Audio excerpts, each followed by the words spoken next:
चलिए अब बात कर लेते हैं लोकसभा चुनाव की। बीजेपी लगातार लोकसभा चुनाव की तैयारियों में जुटी हुई है। लखनऊ से एक बड़ी खबर सामने आ रही है, जहां पर बीजेपी चुनाव प्रबंधन समिति की बैठक आज होने वाली है। आपको बता दें कि बीजेपी प्रदेश कार्यालय पर शाम 4 बजे बैठक होगी। यूपी की 80 सीटों को जीतने रणनीति बनेगी।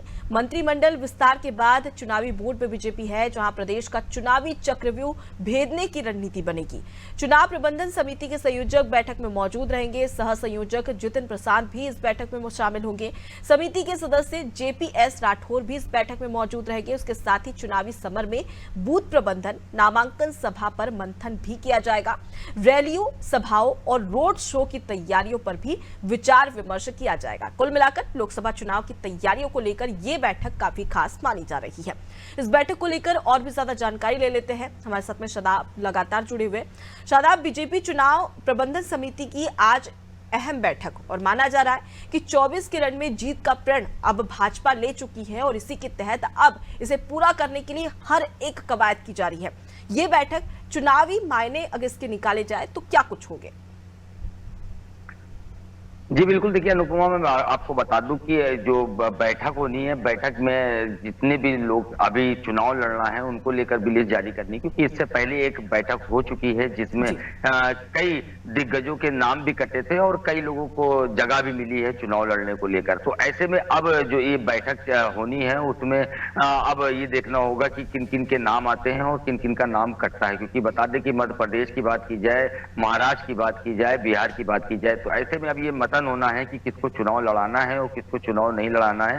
तो उसको लेकर ये बैठक की जा रही है। इस बैठक में बीजेपी के अध्यक्ष की बात की जाए, जेपी नड्डा, और साथ ही गृह मंत्री अमित शाह इस बैठक में शामिल होंगे। उस जो मंथन किया जाएगा और बताया ये भी जा रहा है कि इस बैठक के बाद कल या परसों में एक फिर लिस्ट जारी होगी जिसमें जो प्रत्याशी हैं उनके नाम होंगे। हालांकि अभी ये कहना मुश्किल होगा कि कौन कौन प्रत्याशी कहां से लड़ेंगे, लेकिन जिस तरह से पहले बैठक हुई थी उसमें भी बैठक के बाद ही एक लिस्ट जारी हुई थी जिसमें कई दिग्गजों के नाम भी कटे थे।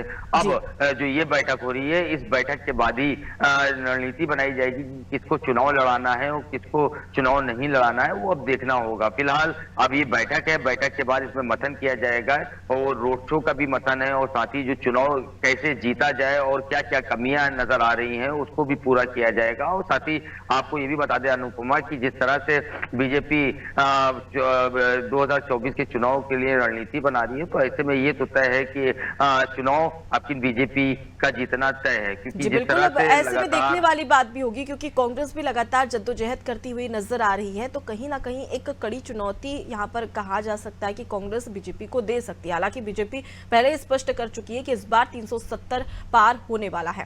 फिलहाल के लिए बहुत शुक्रिया शादाब, तमाम जानकारी हम तक पहुंचाने के लिए।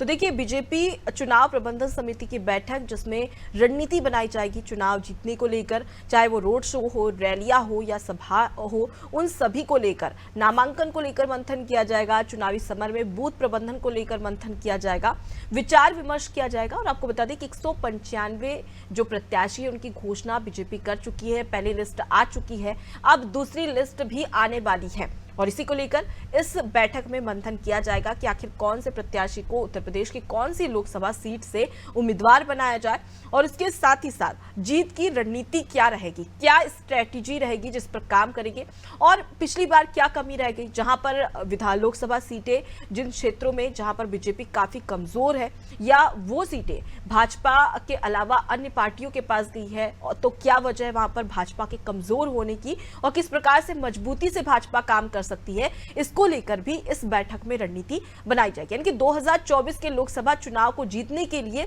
कहीं ना कहीं ये बैठक अपने आप में काफी खास और महत्वपूर्ण मानी जा रही है।